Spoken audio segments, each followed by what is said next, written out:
Boa tarde, sejam bem-vindas e bem-vindos ao nosso espaço, ao nosso grupo de estudos, à nossa fraternidade. Que a nossa fraternidade de hoje seja exercício para uma fraternidade maior e que a nossa fraternidade maior seja um exercício para o amor. Muito bom estarmos nos exercitando juntos. Criam-se laços entre as pessoas que crescem juntas. É assim na família, é assim na escola, é assim em qualquer processo de formação. Que seja assim também entre nós.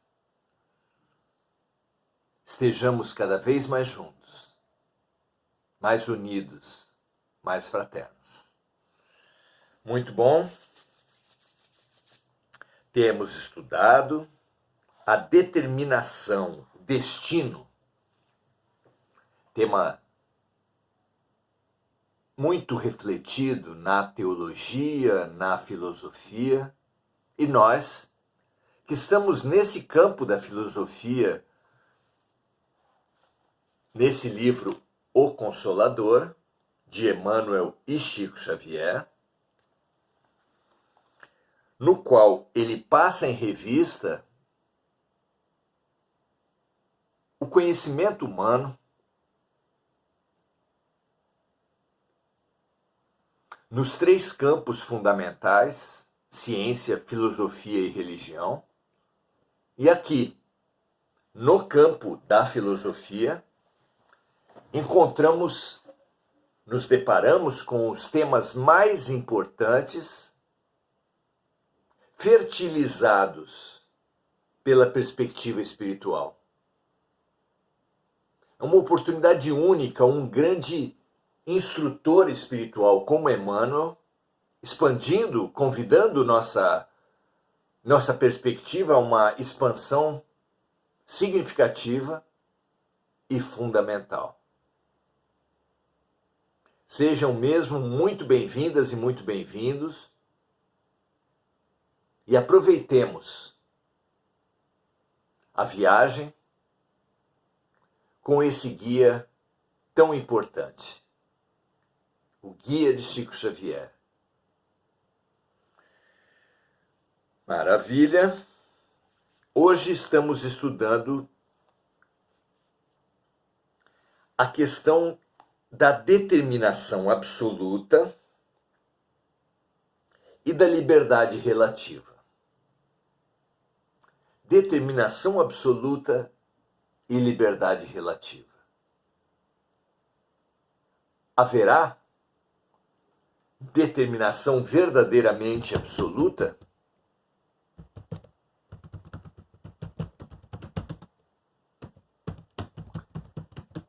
E qual é a nossa liberdade? Ela é absoluta ou ela é relativa? Como vocês pensam essa questão tão importante?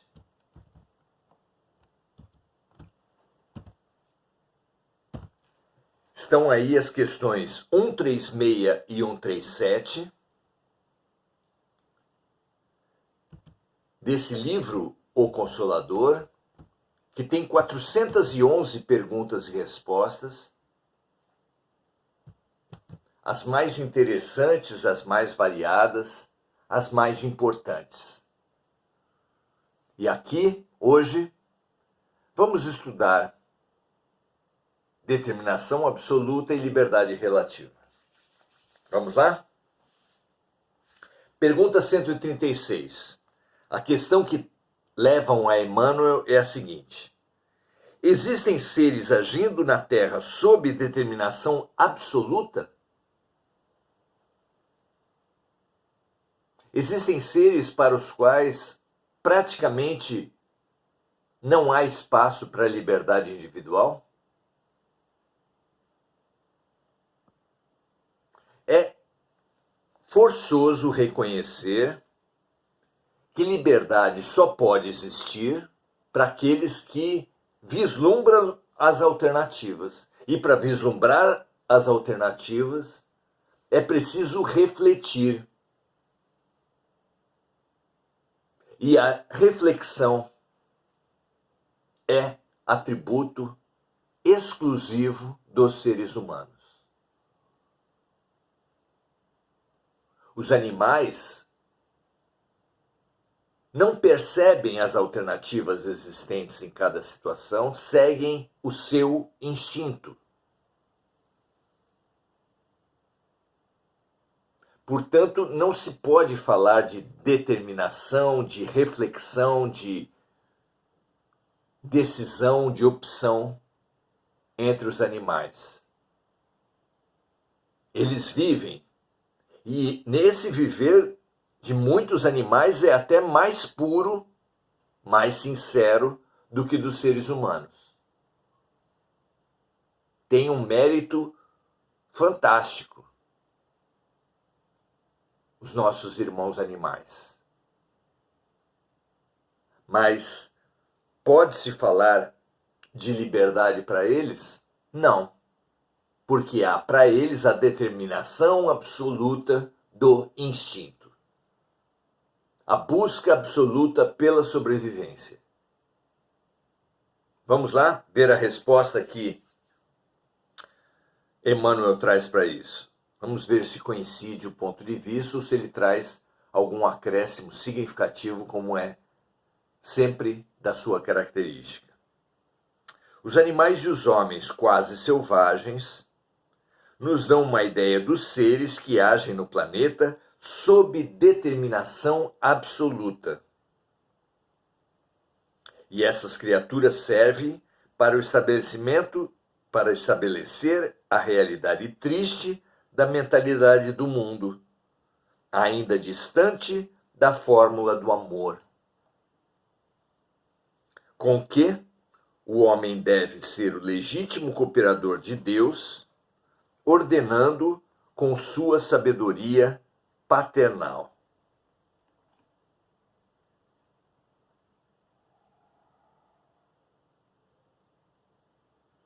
Então, animais e homens quase selvagens servem para estabelecer a realidade triste da mentalidade do mundo, da mentalidade da humanidade, ainda distante da fórmula do amor, com a qual o homem deve ser o legítimo cooperador de Deus, ordenando com a sua sabedoria paternal. Co-criadores com o Criador. Continua Emmanuel: sem saberem amar os irracionais e os irmãos mais ignorantes, colocados sob a sua imediata proteção, os homens mais educados da terra exterminam os primeiros para a sua alimentação e escravizam os segundos para objeto de explorações grosseiras, com exceções, de modo a mobilizá-los a serviço do seu egoísmo e da sua ambição.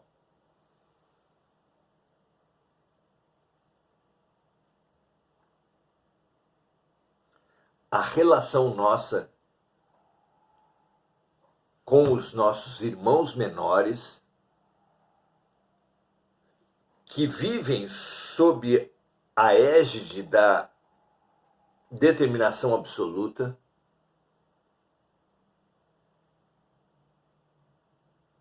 é tão deturpada quanto a relação que nós temos com raças que supomos inferiores, com nacionalidades que nós supomos dominadas. Essas duas fontes, raças diferentes, nações que perderam guerras, são as duas grandes fontes de escravos na história humana. Escravos mais diretos, massivos, porque há também a escravatura das mulheres, a escravatura dos pobres, dos operários, Esses últimos que, apesar de receberem salário, vivem num esquema tão forte de dominação que podemos, com tranquilidade, chamá-los de escravos. O exagero, o esquema, o golpe que se dá em populações pobres, transformando-as em escravos, é repetitivo diante de um trabalhador pobre, de uma comunidade pobre, muitas vezes miserável.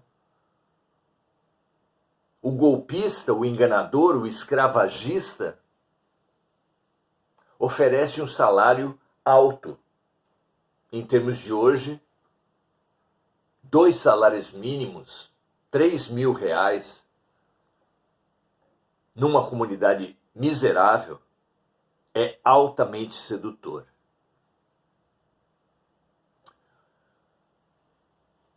Aceita o convite, dezenas, às vezes centenas de pessoas são transportadas a uma fazenda isolada, na qual as pessoas trabalham e muitas vezes, quase sempre, recebem efetivamente o salário combinado. Por exemplo, R$3.000. A primeira estranheza é que os trabalhadores percebem a atuação de guardas armados, olhar duro, que impedem qualquer trabalhador de sair. A segunda coisa que chama atenção é quando, por ocasião do recebimento do seu salário, lhe são feitos descontos.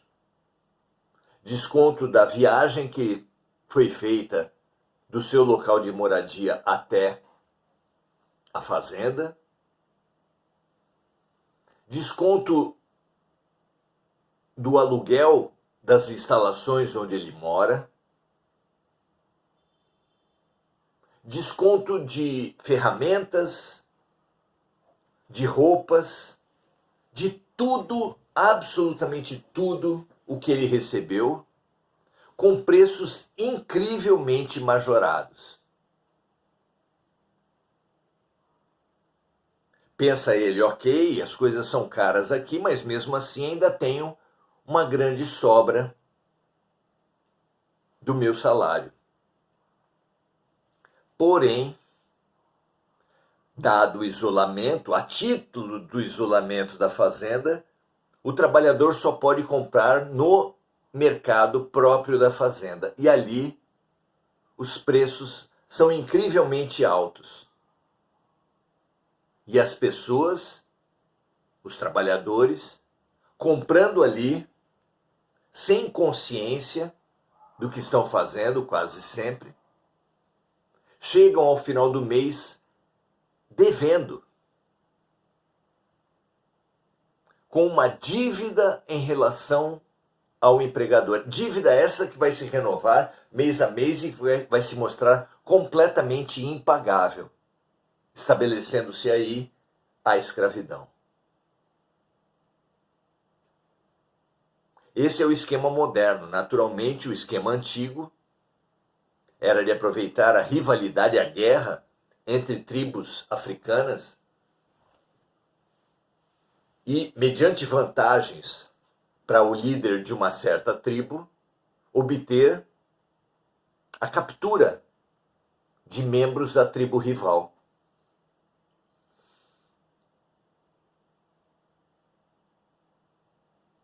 Sob esse e outros ardis, armadilhas montadas pelos escravagistas, vários milhões de negros foram capturados e, pode-se dizer, assassinados já desde o transporte, já que os navios negreiros tinham uma porcentagem relativamente baixa de pessoas que conseguiam sobreviver às péssimas condições dos navios de então.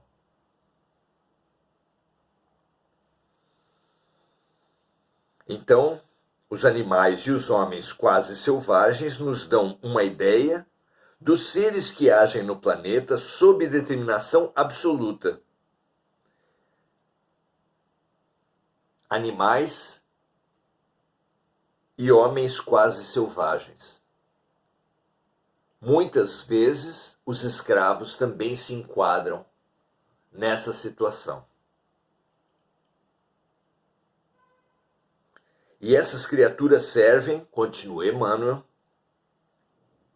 para estabelecer a realidade triste da mentalidade do mundo, ainda distante da fórmula do amor, com que o homem deve ser o legítimo cooperador de Deus, ordenando com a sua sabedoria paternal.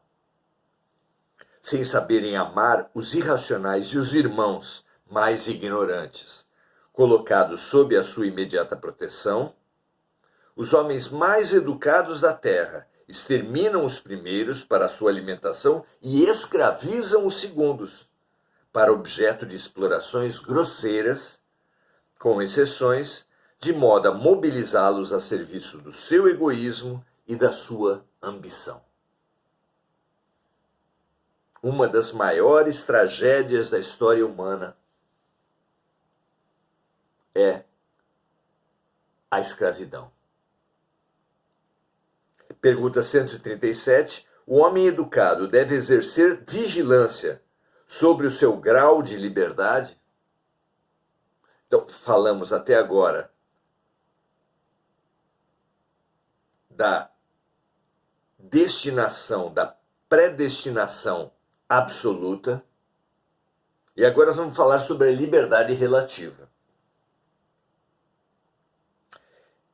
Diz Emmanuel assim: é sobre a independência própria que a criatura humana precisa exercer a vigilância maior.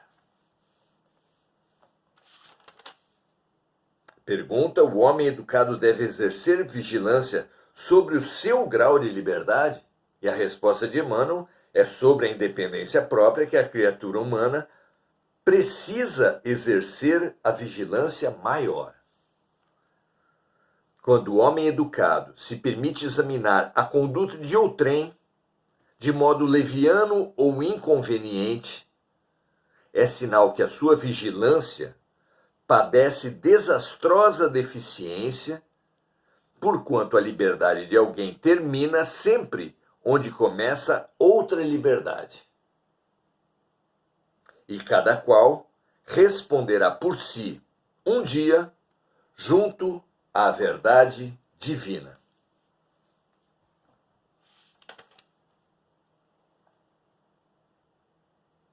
Então temos vigiado, para nossa desgraça, temos vigiado terrivelmente, rigidamente, a liberdade dos outros. Acusamos a todo momento, julgamos a todo momento, cerceamos a liberdade dos outros aplicando punições. É uma tragédia. É como se uns, querendo diminuir os outros, por preguiça de se aumentarem, cortando a canela uns dos outros, acabássemos nos tornando uma humanidade de pigmeus, de anões, de seres rastejantes. Uma tragédia, sem dúvida. Diz Emmanuel, repetindo: quando o homem educado se permite examinar a conduta de outrem de modo leviano e inconveniente, é sinal que a sua vigilância padece desastrosa deficiência, porquanto a liberdade de alguém termina sempre onde começa uma outra liberdade. E cada qual responderá por si um dia junto à verdade divina.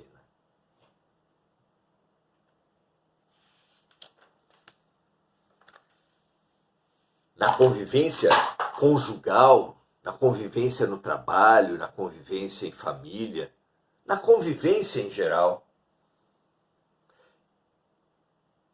Existe sempre o terrível risco da violência.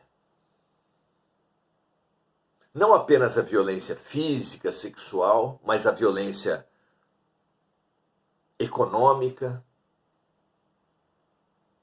a violência verbal, a violência mental. São muitos os tipos de violência que nós temos nos obcecado por impingir uns aos outros.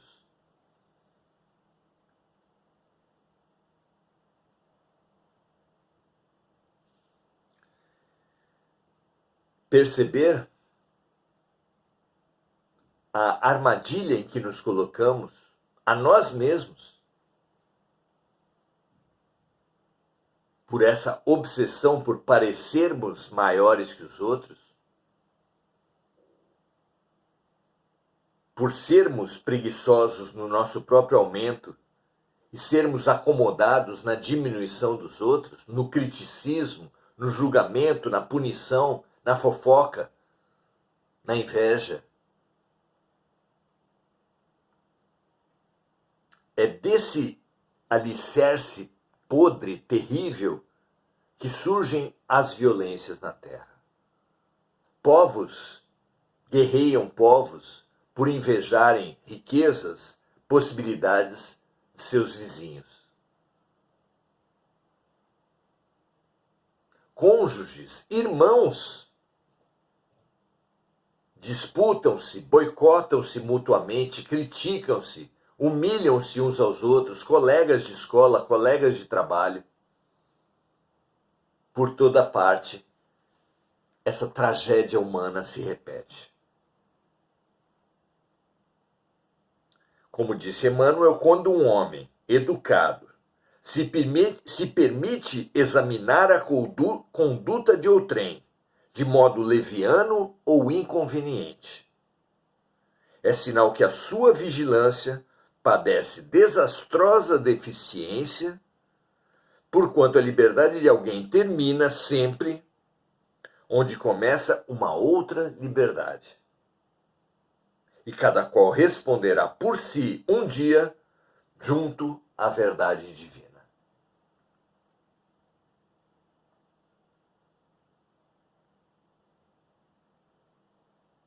Então essa questão de observar mordazmente,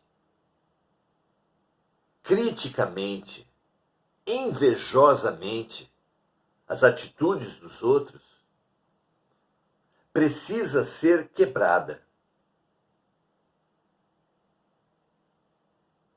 Como nós fazemos isso? Vigiando as nossas palavras, para não sermos agressivos, vigiando, para além disso, nossos pensamentos, nossas ações, para não sermos criminosos. Vigiar é extremamente importante para conter nossas tendências violentas.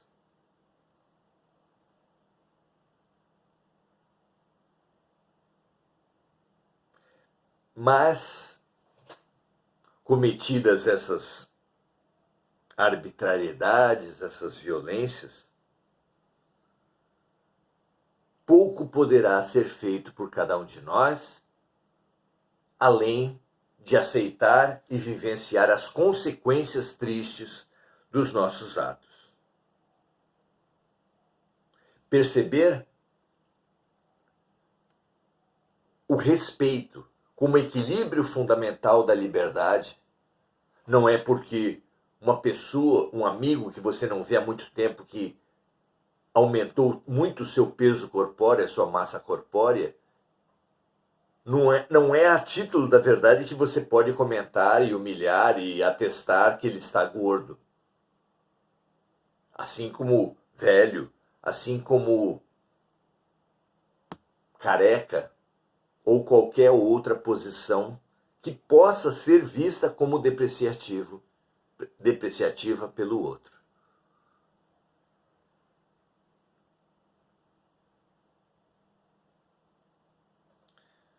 Então, o não julgarás precisa ser compreendido dessa maneira ampla. Podemos julgar e punir as pessoas pelas ações, pelas palavras, mas mesmo pelos pensamentos e sentimentos, em prejuízo das nossas relações, já que as pessoas sentem o que nós pensamos, absorvem o que nós sentimos. Nós realmente violentamos antes de violentar. A violência é muito maior do que supõe o nosso entendimento. Jesus disse que aquele que todos nós fomos orientados a não cobiçar a mulher do próximo, mas aquele que cobiçar em pensamento já é réu de juízo. Fomos ensinados a não matar, mas aqueles que se xingarem, se humilharem, já precisarão responder pelos seus crimes. Ou seja, não apenas palavras e ações, mas pensamentos e sentimentos são armas terríveis que precisam ser observadas para nos contermos inicialmente, avançando depois para o conhecimento das consequências. Que tudo o que fazemos gera consequências e essas consequências inevitavelmente atingirão a nós mesmos, cercearão as nossas próprias liberdades. Muito mais certo que isso aconteça do que cercear e atingir as liberdades dos outros. Caso típico é do trabalho espiritual, do assim chamado trabalho espiritual. Quando alguém faz um trabalho de amarração, um trabalho para outro ser prejudicado, pode ser, vejam bem, é apenas uma possibilidade que esses trabalhos consigam atingir seus objetivos. E sempre que isso acontecer, é porque a pessoa, cultivando uma vibração baixa, manteve as portas da sua alma abertas aos inimigos.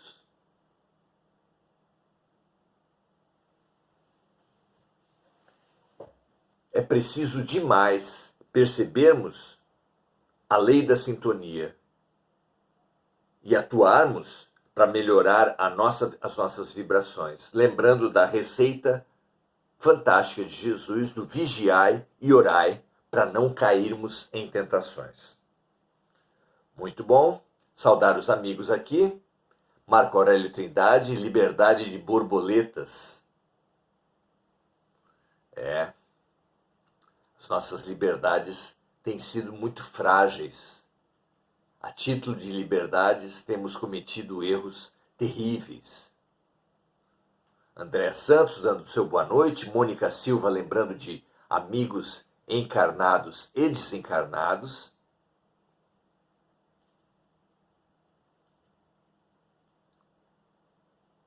Adelaide Dias dando também o seu boa noite.